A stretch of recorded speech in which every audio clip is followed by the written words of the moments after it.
Here is the thief. The junkie who stole our money. My brother Travis screamed, shoving me hard against the wall. He slapped the handcuffs on my wrists while my family nervously cheered. I didn't fight back. I didn't cry. I just looked him dead in the eye. You didn't catch a thief, Travis. You just kidnapped a federal agent. Before I tell you what happened when the Real police kicked down the door, drop a comment. Where are you watching from and what time is it for you right now? I want to see how far this story travels. 2 hours earlier I had walked into that underground wine cellar looking like a disaster. I wore a stained hoodie and jeans that hadn't seen a washing machine in weeks. I kept my head down, my hands shaking just enough to sell it. To my family I was Mara, 32 years old, the black sheep, the failure who couldn't hold a job. To the federal government I was a senior special agent deep into a 6-month operation. But tonight I had to be the mess they expected. The party was disgusting. It was a retirement celebration for my brother Travis, held in a rented vault lined with vintage Cabernet. The guests weren't family friends. They were men with cold eyes and bulges under their jackets, the investors in Travis's logistics empire. Travis cornered me before I could even reach the bar. He dragged me into a service alcove, his grip bruising my arm. He smelled like expensive cologne and fear. You look like trash, he hissed, checking over his shoulder. But that's perfect. That's exactly what I need. He was unraveling. I could see the pulse jumping in his neck. He told me $4.5 million was missing from his accounts. He told me the men outside were going to kill him if he didn't find a scapegoat. He needed someone to blame, someone disposable. Someone like me. I'm going to tell them you took it, he whispered, his eyes wide and manic. You're an addict. Thief. No one will question it. You go to jail for a few years, I pay for your lawyer and I stay alive. Do you understand? I whimpered and pulled away, playing my part. Travis, please, I didn't take anything. But inside my pulse was steady. He thought he was framing me. He didn't know I was the one who had drained the accounts. He didn't know that 3 days ago I had stumbled into his office, pretending to be drunk and begging for a loan. I had accidentally knocked a scalding cup of coffee onto his lap. While he was screaming at his secretary for towels, I hadn't touched his computer. I hadn't hacked a single password. I simply reached across his desk and swapped his physical RSA security token, the little key fob that generated his login codes, with a dummy replica I had in my pocket. Took 3 seconds.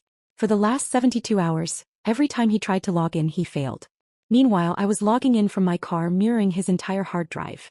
I didn't need to be a hacker. I just needed to be the clumsy, invisible sister he never respected enough to fear. You're going to do exactly what I say, Travis growled, shoving me toward the main room. Stand there. Look guilty. And when I call the cops you keep your mouth shut. I let him shove me. I let him dig his fingers into my shoulder. It goes against every instinct trained into you at Quantico to let a target put hands on you. You want to strike, to neutralize. But I had learned something about men like Travis. A narcissist only reveals his secrets when he thinks he has total control. They need to feel like gods before they confess to being devils. If I fought back now he would clam up. He would lawyer up. But if I let him win, if I let him believe he was the smartest man in the room, he would get sloppy. He would say things out loud that would bury him. So I slumped my shoulders. I let my eyes fill with fake tears. I touched the cold plastic of the wire taped to my chest, right under my heart. Okay, Travis, I whispered. Whatever you say. He smiled, a cruel, sharp thing. He thought he owned me. He didn't know he was already in the cage. He just hadn't heard the door lock yet. Back in the main room, the air had turned poisonous. The investors weren't drinking the wine anymore. The head investor, a man with a scar running through his eyebrow and a suit that cost more than my parents' house, stood up. He buttoned his jacket, a clear signal to his men. We're done here, Travis, he said, his voice low and bored. You're unstable. We're pulling the funding. Travis turned pale. If they walked out that door, he was a dead man walking. He needed a reason for the missing money, and he needed a victim to offer up right now. He needed to prove he was in control. No, wait. Travis shouted, grabbing my arm and yanking me into the center of the room. I told you I handled it. I caught the rat. He didn't just accuse me. He staged it. With a sleight of hand that was clumsy and desperate, he shoved a heavy vacuum-sealed bag into the front pocket of my hoodie. Then he immediately ripped it back out, holding it up like a trophy. Found it, he screamed, shaking the bag. It was filled with cash markers and white powder. She had it on her. She was trying to sneak out with the inventory. The room went silent. The investors paused.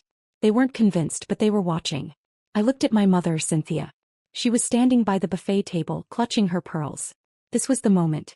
This was the chance for her to step in, to say that her daughter wasn't a thief, to scream that Travis was lying. I looked at her, silently begging her to be a mother for once in her life. Cynthia stepped forward. Her eyes darted to the head investor, then to the expensive furniture, then to Travis. She did the math in a split second. If Travis went down, the money stopped. If the money stopped, her life was over. "Oh, Mara," she wailed, putting a hand to her chest.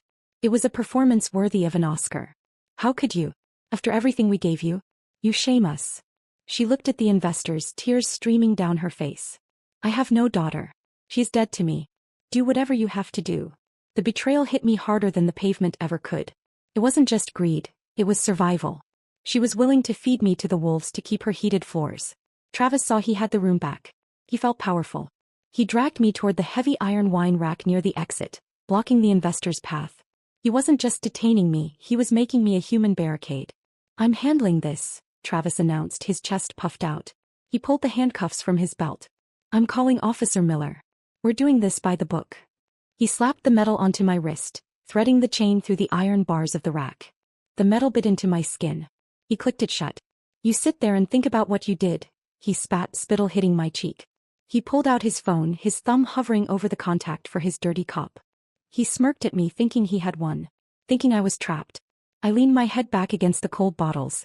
My heart was breaking for the family I had just lost, but my mind was ice cold. "Go ahead, Travis," I thought. "Make the call." Travis pressed the speaker button on his phone and held it up like a holy relic. The dial tone echoed in the silent cellar, a rhythmic purr that sounded like a countdown. He looked at the head investor, grinning with a desperate, sweaty confidence. "Watch this," Travis said, his chest heaving. "One call. Problem solved." The line clicked open. "Miller," Travis barked, his voice booming off the concrete walls. "Bring the squad car around to the loading bay." I caught the rat. "She's cuffed and ready for transport. Make it quiet." I watched him. I watched the way his fingers dug into the phone case, the way he licked his lips, waiting for the validation that would save his life. He expected Miller, his pet detective, to say, "On my way, boss." He expected the script he had written in his head to play out perfectly. But the voice that came through the speaker wasn't Miller's gravelly drawl. It was crisp, calm, and utterly professional. "Miller can't come to the phone right now," the voice said. "He's currently in cuffs in the back of my surveillance van." The silence that followed was heavy enough to crush bones. Travis froze. His smile twitched, stuck halfway between arrogance and confusion. He looked at the phone as if it had just bitten him. "Who is this?" Travis demanded, his voice trembling. "Put Miller on." "This isn't funny. This is Assistant Special Agent in Charge Davies," the voice replied, the tone dropping a few degrees colder. "And you are broadcasting on a federal frequency." The head investor stood up so fast his chair scraped loudly against the stone floor. He knew. The men in the room knew instantly. The smell of a setup hit them all at once. Travis looked at me. For the first time all night, he didn't see the junkie sister. He didn't see the failure. He saw the way I was standing. I had stopped slouching. My shoulders were back. The tears were gone, replaced by a gaze that was bored and sharp. I leaned my head forward, speaking clearly toward the phone in his hand. "Asset secure, Davies," I said. My voice wasn't the whimpering rasp I'd used for hours. It was the voice that gave orders. "All targets are present. We have the principal and the financiers." Travis dropped the phone. It clattered onto the table, but the connection held. "Mara," he whispered. "What did you do?" "I didn't do anything, Travis," I said, testing the strength of the handcuffs against the wine rack. "You did it all. You called us here. You handed us the evidence. You even called the cavalry for me." The investors were scrambling now, reaching for weapons, looking for a back exit that didn't exist. The panic in the room was palpable, a sharp metallic taste in the air. Travis backed away from me, shaking his head, his reality fracturing in real time.